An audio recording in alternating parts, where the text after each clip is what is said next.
What's going on, everybody? It is your boy Zamboni. I am an astrologer and musician, and it is time to talk about the astrology of the week ahead. As always, I thank you so much for being here. Thank you for rocking with me week after week. Thank you for sending this video to a friend. Thank you for watching this video all the way to the end. Thank you for watching the dailies. Thank you for going to Tidal, Pandora, Spotify, wherever you like to get your music, YouTube, Amazon Music, etc., and checking out not only Can't Help Myself, which is my debut single, but the new tune which just came out this past week is called Breathe. Thank you for participating in that exercise and then sending me a little something. Let me know how it made you feel. People have been sending me things talking about they had psychedelic experiences with the breath exercise, and not only that, but the music is really good. I'm proud of it. The cover art is gorgeous. Check out my friend Odd Minds on Instagram, etc. Thank you for being here. Thank you for all. Oh, if you want to send me a tip by Venmo, Cash App, PayPal. If you want to get a reading, I always forget to plug those. If you want to go to Patreon and get an electional report, all of that is available. There's merch, so you can let the world know that you love excellent, beautiful art, etc., etc. The intro has gone on too long. Let's talk about the astrology of the week ahead. So this week, we are in our last week of the retrospective. We've got Mercury coming in to hang out with Saturn. Mercury in Aquarius is going to come in and conjoin Saturn there in Aquarius. This is interesting because this is our very last little bit of Saturn in Aquarius. We've had Saturn in Aquarius, and before that, Saturn in Capricorn. It's been super strong Saturn, all Saturn, everything. This whole year, all of 2023, every planet in the sky has been ruled by Saturn. This week, that changes. So Mercury is going to come through, hang out with that Saturn, going to get a nice, strong conjunction there. Mercury-Saturn is going to be like, Mercury is our communicator, the journalist, the megaphone, right? One of my favorite ways to think about Mercury is like, so you've got the sun at the center, right? The sun is like the source, the light. It's the thing that's like emanating light, emanating like who you are as a person, right?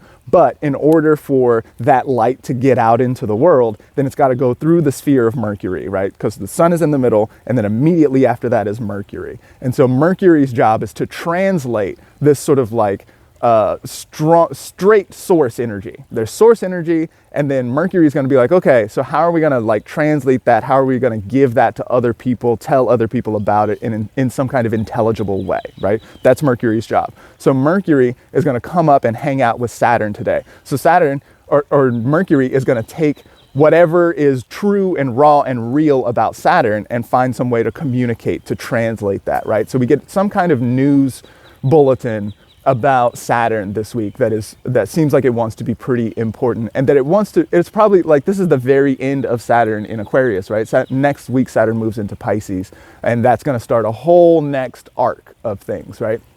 And so this is the end of Saturn in Aquarius, looking like some kind of like retrospective, some kind of how has this been? What has been going on here with Saturn? What is my relationship to power and authority, to management? How am I doing the Saturn thing for my own self? How am I enacting Saturn for other people? Do I like how this feels? Do I not like how this feels? This kind of thing, right? Shows up in a really big way. What's interesting is at the very same time that Mercury comes in and conjoins that Saturn, we've also got Venus conjunct Pluto.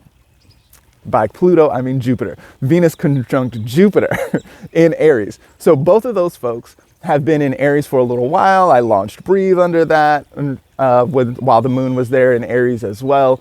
And so that we love to see Venus and Jupiter working together. Those are our benefics. Those are the ones that bring us comfort and joy and the things that feel good and harmony and pleasure and all this kind of thing, right? So to see the two of them together in Aries, speaking of which, you should do whatever you can to actually see them. They are going to be on the western horizon still for a little while, still able to see them. Hopefully you got to get out and see that crescent moon with them at the same time. I didn't in my location. It was cloudy, which, you know, what are you going to do?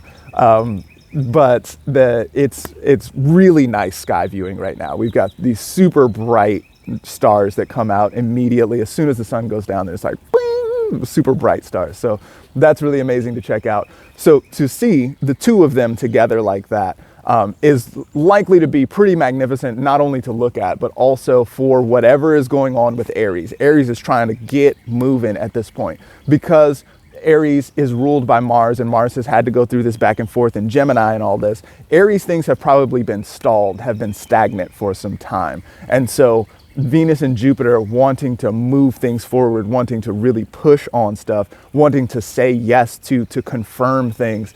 Venus is not super strong there in Aries. Venus is, this is opposite to Venus's domicile. Venus rules Libra, which is opposite to Aries. And so this is as far from home as Venus is capable of getting, right? And so this isn't like Venus's most spectacular Venus place, but Venus, along with Jupiter, definitely looks like it wants to be fun. It wants to be hopeful. It wants to, there's like a posy vibe here, right? This is also interesting because this week we get, the moon is going to like come through. And so the moon is going to be in Cancer, under a square from those folks, also under a trine from the sun in Pisces and all this, right? And so all of that is looking like it really wants to go, like things want to go really well at the same time as Mercury conjunct Saturn. So this looks like a time where, it looks like you might be able to like pat yourself on the back, especially the folks who have been, for this whole Saturn time, we've been talking about credit where credit is due, right? Handle your business, work hard on things, lay your foundation, do the things that are monotonous, boring, that don't feel good, that feel annoying to take care of, that you don't feel like doing that bullshit. Do that shit and make sure that your foundation is laid strongly beneath you so that it doesn't crumble when you're trying to walk across it, right? So for those folks who have been little ants while grasshoppers have been running around, jumping around, gallivanting, looking like they're having a great time, the ants who handled their business and who prepared for the winter and this kind of thing, the ants are going to be able to look back during this time and be like, you know what, I did that shit. I handled my business now for what, in my case, before Saturn moved into Capricorn, I was not an astrologer. And now I am.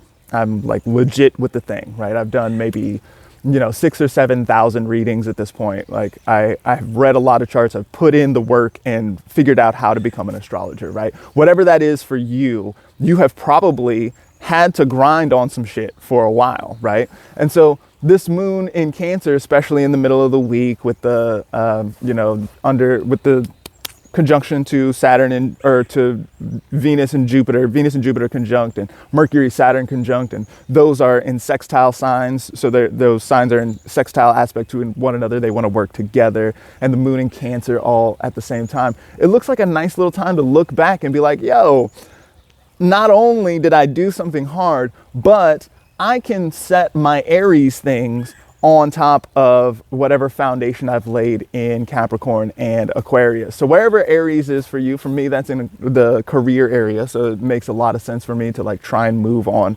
public sort of stuff, like to launch a song and this kind of thing, right?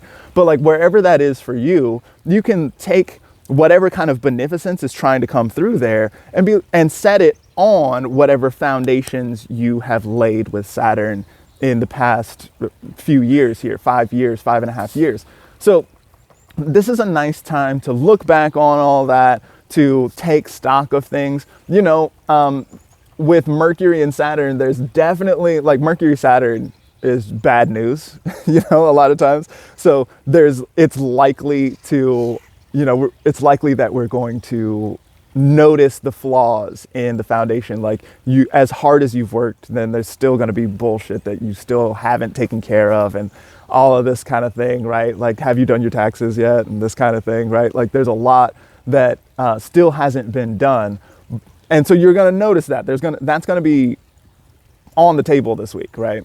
But, if you've been putting in your work, then you are probably much more capable now of handling that. Even if you haven't been putting in your work, 5 years have passed. Like you're probably better at doing shit now than you were 5 years ago. So like this is a good spot to like feel it. And there's a little bookend here. So there's something nice about this. You can tip your hat to that. You can like have a little drink for that and appreciate all the fam. I appreciate all y'all for showing up throughout this 5.5-year period. I am out of time here again, but I thank you so much for being here. Check out zambonifong.com/music especially. That's my favorite place to be. I hope to see y'all later.